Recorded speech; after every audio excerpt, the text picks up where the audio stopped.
yang kadangkala buat kita ya, ada seorang yang mencintai sesuatu padahal Allah membencinya. Ya, kadangkala ada sesuatu yang kita membencinya padahal di sisi Allah adalah kebaikan. Bisa saja kita dapat warisan dikit, buat kita nggak senang, tapi di sisi Allah itu berkah.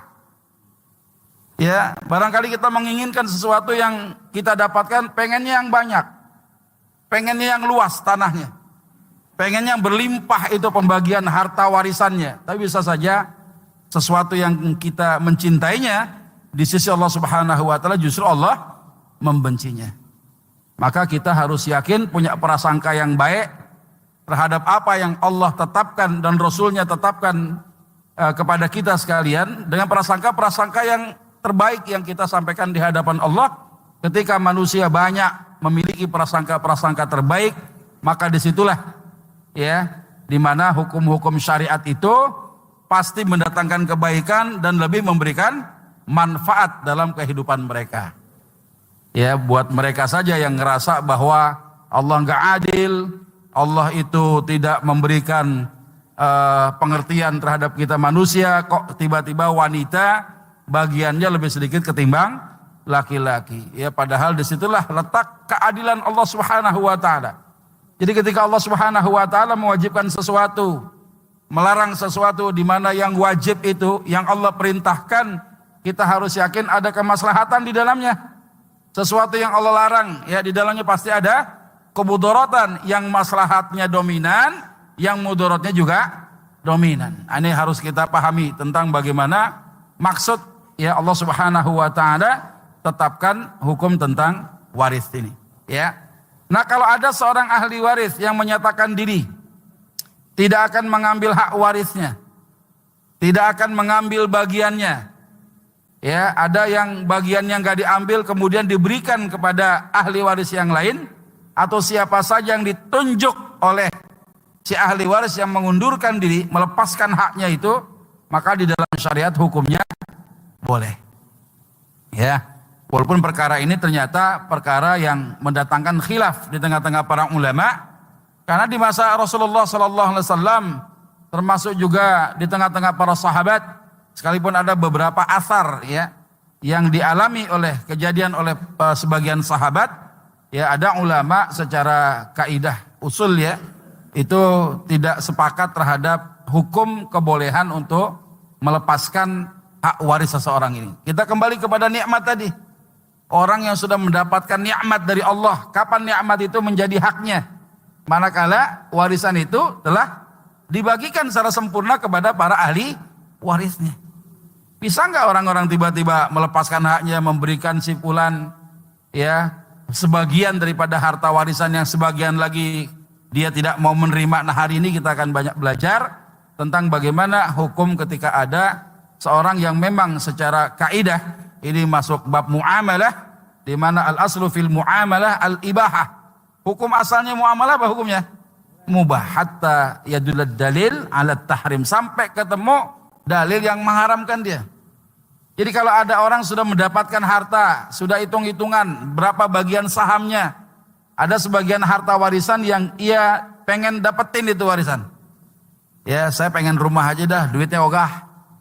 Ya, atau saya nggak ambil deh bagian saya cuma minta sedikit aja dah. Ya, kira-kira boleh nggak begitu hukumnya? Nah, ini yang disebut dengan ya bab at-takharuj, ya di mana seorang ya sebagai ahli waris dia mengundurkan diri, ya melepaskan diri daripada hak warisnya, yang kadangkala dia hanya meminta imbalan ya sepantasnya dia, ya sesuai dengan kesepakatannya. Ya, kemudian juga bisa saja bagian yang dia punya diberikan kepada ahli waris yang lain. Ini yang disebut dengan at-takharuj ini. Jadi pengunduran diri seorang ahli waris daripada hak yang dimilikinya untuk bisa mendapatkan bagian waris secara syariat, yang dimana kadangkala dia meminta imbalan. Kasih saya segini aja dah, ya saya mau buat umroh doang. Ya, berangkat aja dah umroh, udah cukup buat saya, nggak perlu tuh uang yang sekian ratus juta, sekian miliar, saya nggak perlu ada di situ, misalnya begitu. Nah, ini bab at-takharuj ini, ya. Atau dia punya bagian waris diserahkan kepada beberapa saudaranya. Ya, ini kan masuk kepada bab as-sulhu, perdamaian yang ada di antara kaum muslimin, ya. Nah, walaupun nanti menyisakan beberapa pendapat para ulama terkait kebolehan at-takharuj ini, ya. Nah, di mana ada asar ya dari Amr bin Dinar dari Ibnu Abbas radhiyallahu taala anhuma, diceritakan salah seorang istri Abdurrahman bin Auf diajak untuk apa? Untuk berdamai ya oleh para ahli waris terhadap harta yang sejumlah 83.000 dengan mengeluarkannya dari pembagian harta warisan. Ya, ini ada orang-orang yang begini, misalnya ada warisan berupa rumah, ada yang berupa uang, ada yang berupa mobil. Ada ahli waris bilang, saya minta mobil aja dah, rumah saya nggak ikut, ya, duit juga udah saya nggak ngambil hak saya butuh mobil aja. Ya, nah diberikannya mobil oleh sebagian ahli waris yang lain itu tidak lain atas dasar saling ridha, saling sepakat, ada perdamaian di dalamnya. Ya, cuma perdamaian yang dibuat dalam bab at-takharuj ini ada syaratnya. Apa diantaranya? Kayak antum kemarin suka nanya, boleh nggak sih orang bagi warisan itu bagi rata? Apa jawabannya? Nggak boleh sesungguhnya. Bagi warisan itu hak Allah. Ya, yang bilang boleh siapa tadi? Masih ini ngantuk kali ya. Ya, jadi nggak boleh, bagi warisan itu kewenangan Allah Subhanahu wa taala. Bagaimana kalau kita kemudian melepaskan hak kita? Ya, kita pengen bagi rate aja dah, ada caranya. Ya, tatkala hukum yang wajib itu dijalankan, kemudian memahami berapa bagian saham masing-masing ahli waris, syukur-syukur ada warisan yang bisa langsung dia terima.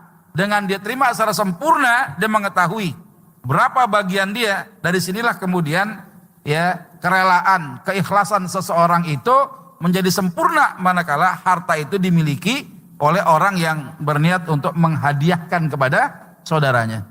Tapi yang namanya bagi warisan tiba-tiba berdamai untuk bagi rata saja, hukumnya haram, kagak boleh. Ini bab perdamaian, bab at-takharuj ya. Ini ternyata ada ulama yang kemudian menjadikan asar ini menjadi hujjah. Sekalipun ada yang namanya qaul sahabi. Ya, ada beberapa perkataan para sahabat tapi tidak menjadi ijma' sahabat. Ya, dalam kaitannya istinbatul ahkam, mengambil kesimpulan hukum, ya ada beberapa ulama yang menjadikan ijtihadnya beberapa sahabat itu kemudian banyak menyisakan khilaf di tengah-tengah para ulama. Kenapa? Karena kaulnya beberapa orang sahabat itu tidak bisa kemudian naik sebagai bentuk pendapat yang disepakati oleh para ulama, kecuali para sahabat itu bersepakat terhadap sesuatu. Ini yang disebut dengan ijma' sahabat. Ya. Nah, di mana disebutkan ketika ada orang bertakharuj, mereka melakukan perdamaian, perjanjian dengan kerelaan, dengan keridhoannya, dia pakai itu aturan Allah Subhanahu wa taala yang dia menyadari bagian-bagian dia masing-masing, kemudian dia mencoba untuk mendapatkan kemaslahatan. Ada kebaikan, maka ada kaidah di situ. Aina ma takunu al-maslahah fatamma syar'allah. Di mana ada kemaslahatan, maka di situlah ada hukum Allah Subhanahu wa taala. Karena hukum Allah itu mengandung apa? Kebaikan. Ya, ketika itu baik, di situlah ada hukum Allah di situ. Ya, tapi lagi-lagi tidak semata-mata kebaikan yang muncul, tapi caranya tidak sesuai antara syariat. Ini juga kita harus paham bahwa amalan yang diterima di hadapan Allah Subhanahu wa taala itu enggak cuma baik, tapi juga kudu benar caranya.